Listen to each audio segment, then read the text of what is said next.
दोस्तों आपने पुरातत्व यानी आर्कियोलॉजिकल के बारे में तो सुना होगा। एक ऐसी दुनिया जिसके बारे में जानकर हर कोई हैरान रह जाता है। बड़े बड़े आर्कियोलॉजिस्ट जब हड़प्पा सभ्यता जैसी दुनिया की खोज करते हैं तो मानव सोचने पर मजबूर हो जाता है। पुराने समय के इंसान कैसे रहा करते होंगे, उन लोगों की जिंदगी कैसी होगी, ऐसे तमाम सवालों के जवाब जानने के लिए आर्कियोलॉजिस्ट दिन रात लगे रहते हैं। और कभी कभी ऐसी डिस्कवरी हो जाती है जो आर्कियोलॉजिस्ट को भी सोचने पर मजबूर कर देती है। आज के इस वीडियो में हम आपको कुछ ऐसे ही आर्कियोलॉजिकल डिस्कवरीज के बारे में बताएंगे जिन्हें देखने के बाद आप भी सोचने पर मजबूर हो जाएंगे। तो बने रहिए हमारे साथ। Pot burial. पॉट बुरियल का मतलब होता है बर्तन दफनाना। इजिप्ट के अंदर आर्कियोलॉजिस्ट को कुछ ऐसा मिला जो वाकई हैरान करने वाला था। इन बर्तनों के अंदर उन्हें बहुत सारे नवजात शिशुओं के अवशेष मिले। हालांकि कुछ जगह वयस्क लोगों की हड्डियां भी मौजूद थी, मगर इनकी संख्या बहुत कम थी। दोस्तों हम आपको बता दें, इजिप्ट के अंदर बहुत सारे ऐसे कॉफिन मिल चुके हैं जिनके अंदर मम्मी को गोल्ड के साथ रखा गया था। ऐसे में आर्कियोलॉजिस्ट दिमाग लगा रहे हैं कि बर्तनों के अंदर जिन लोगों की खोपड़ियां और हड्डियां मिली है वो लोग गरीब तबके के रहे होंगे और ये लोग कॉफिन नहीं खरीद पाए होंगे। लेकिन बाद में पता चला ऐसा कुछ भी नहीं था, बल्कि बर्तनों के अंदर दफनाना जीवन चक्र पूरा करने की एक प्रक्रिया थी। और ये लोग डेड बॉडी को बर्तन के अंदर आने से पहले उसकी खोपड़ी को भी तोड़ दिया करते थे। ठीक उसी तरह जिस तरह हिंदू परंपरा में डेड बॉडी को जलाते समय उसकी खोपड़ी में डंडा मारा जाता है ताकि खोपड़ी टूट सके। Asian soldier helmet.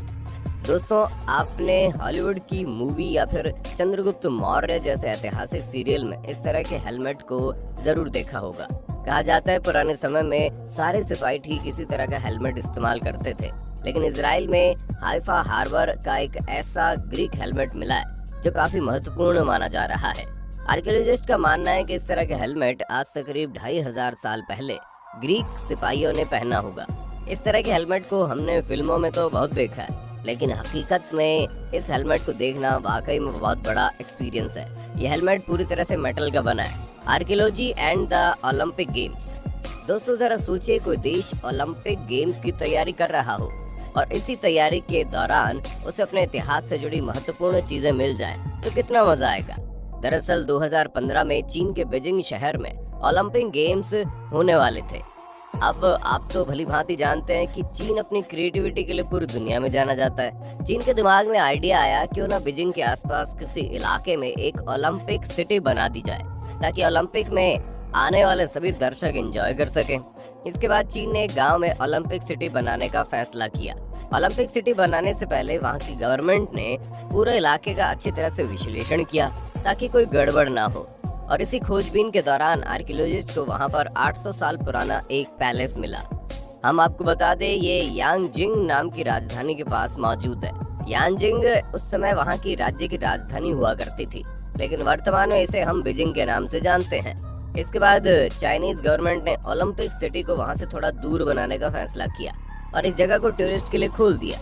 आज भी बड़े बड़े खिलाड़ी और खेल प्रेमी जब ओलंपिक सिटी को देखने आते हैं तो चीन के इस कल्चरल प्लेस को देखना नहीं भूलते। इंग्लिश कब्रिस्तान। इंग्लैंड में हुई इस खोज के बाद पूरी दुनिया में चर्चा होने लगी। अब आप सोच रहे होंगे कि भला इस कब्रिस्तान में ऐसा क्या है। दरअसल इंग्लैंड में कुछ लोग घर बनाने के लिए खुदाई कर रहे थे, तभी उन्हें वहां पर बहुत सारे नर कंकाल मिले जो अलग अलग सदी के लोगों के थे। इसके बाद इसकी सूचना आर्कियोलॉजिस्ट को दी गई और टिम एलन अपनी टीम लेकर वहां जांच पड़ताल करने पहुंच गए। टिम एलन का कहना था कि ये नर कंकाल उन्हीं लोगों के हैं जो सबसे पहले इंग्लिश बोला करते थे। मतलब हम कह सकते हैं कि इंग्लिश बोलने की शुरुआत इन्हीं लोगों ने की होगी, मगर इनकी इंग्लिश आज की इंग्लिश से बहुत अलग थी। लेकिन आज हम लोग जो इंग्लिश बोलते हैं वो इन्हीं लोगों की इंग्लिश का विकसित रूप है, जिसे हम लोगों ने अपने हिसाब से मॉडरेट कर लिया है। आर्कियोलॉजिस्ट टीम के हेड टिम एलन के अनुसार ये लोग जूट्स सभ्यता के लोग हुआ करते थे। दोस्तों आपको क्या लगता है, क्या सच में जूट सभ्यता के लोग दुनिया में सबसे पहले इंग्लिश बोला करते थे? अपने विचार कमेंट बॉक्स में जरूर बताइए। Egypt old garden. दोस्तों आप लोग भली भांति जानते हैं कि इजिप्ट में खुदाई के दौरान अलग अलग तरह की ममीज मिली है, जिनके बारे में हम पहले भी वीडियो बना चुके हैं। लेकिन आपको ये जानकर हैरानी होगी कि इजिप्ट के पास एक पुराना गार्डन भी मिला है। इससे साफ जाहिर है कि उस जमाने में लोग पेड़ पौधे लगाया करते थे और उन्हें गार्डनिंग का काफी शौक था। आज के जमाने में हर कोई अपने घर के आसपास एक बगीचा जरूर बनाते हैं, लेकिन इजिप्ट में ओल्ड गार्डन का मिलना वाकई में हैरानी वाली बात है। आर्कियोलॉजिस्ट गार्डन को 4000 साल पुराना बता रहे हैं। इतना ही नहीं, आर्कियोलॉजिस्ट को इजिप्ट की राजधानी के पास जो गार्डन मिला है उसमें खजूर के अवशेष भी मिले हैं। इससे साफ जाहिर होता है कि आज से 4000 साल पहले भी लोग ड्राई फ्रूट खाना पसंद करते थे। Iron age teenager. दोस्तों, हम लोग जब भी किसी यंग एज के लड़के और लड़की की डेड बॉडी को एक साथ देखते हैं तो सभी लोग यही अंदाजा लगाते हैं शायद दोनों लवर होंगे और एक साथ मर गए। ठीक इसी तरह आर्कियोलॉजिस्ट ने कजाकिस्तान में आयरन एज के 2 लड़की और लड़के के कंकाल को खोज निकाला। इन दोनों की डेड बॉडी को एक साथ अगल बगल में दफनाया गया था। आर्कियोलॉजिस्ट का मानना है कि आज से करीब 27 साल पहले इन दोनों की मौत हुई होगी और ये दोनों साका नाम के एक समूह के सदस्य रहे होंगे। साका समूह के लोग ईरानियन भाषा बोला करते थे और इनका संबंध मध्य एशिया और रशिया से हुआ करता था।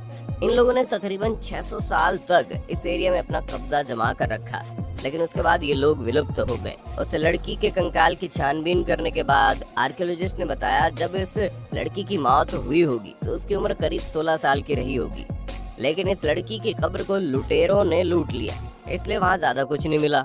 वहीं दूसरी तरफ उस यंग लड़के ने अपने गले में सोने के आभूषण पहन रखे थे। दरअसल माना जाता है कि साका समूह के लोग सोने के आभूषण पहनते थे और जब भी ये लोग घर से बाहर निकलते थे तो इनके पास हमेशा तलवार और तीर रहा करते थे। उस लड़के के कंकाल के पास भी एक सोने की तलवार और एक सोने का तरकश मिला है। इतना ही नहीं, उस तरकश में तांबे के बने कुछ तीर भी थे। दोस्तों, इतना सुनकर आप समझ गए होंगे कि उस समय लोगों के पास कितना सोना हुआ करता था। उस लड़के और लड़की के कंकाल ने काफी क्वालिटी वाले कपड़े भी पहने हुए थे और इसी बात से आर्कियोलॉजिस्ट अंदाजा लगाते हैं कि दोनों समाज के ऊंचे वर्ग के सदस्य रहे होंगे, लेकिन आर्कियोलॉजिस्ट इस बात का पता आज तक नहीं लगा पाए कि इन दोनों के बीच क्या संबंध थे। दोस्तों, हम आपको बता दें कि साका प्रजाति ने लिखित में कुछ भी नहीं छोड़ा है, इसलिए इनके बारे में कुछ भी जान पाना बहुत मुश्किल है। Roman training town.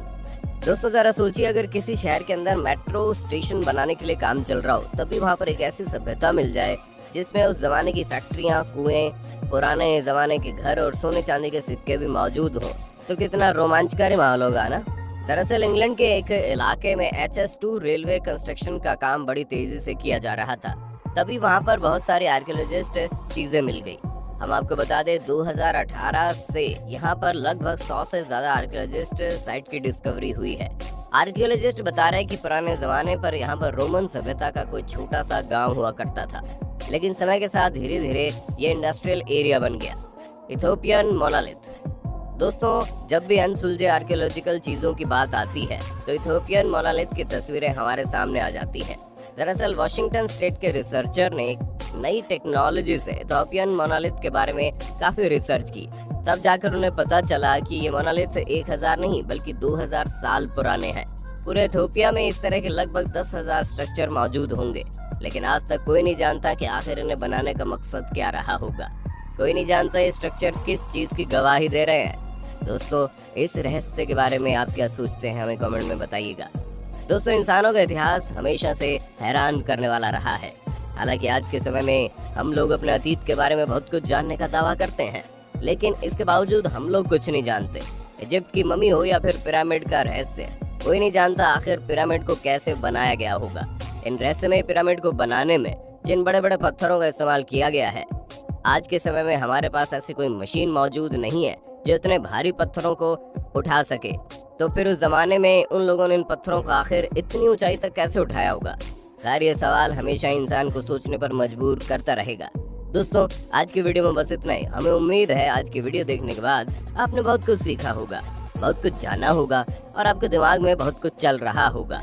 इसलिए वीडियो को लाइक और अपने दोस्तों में शेयर जरूर करना। मिलते हैं अगले वीडियो में।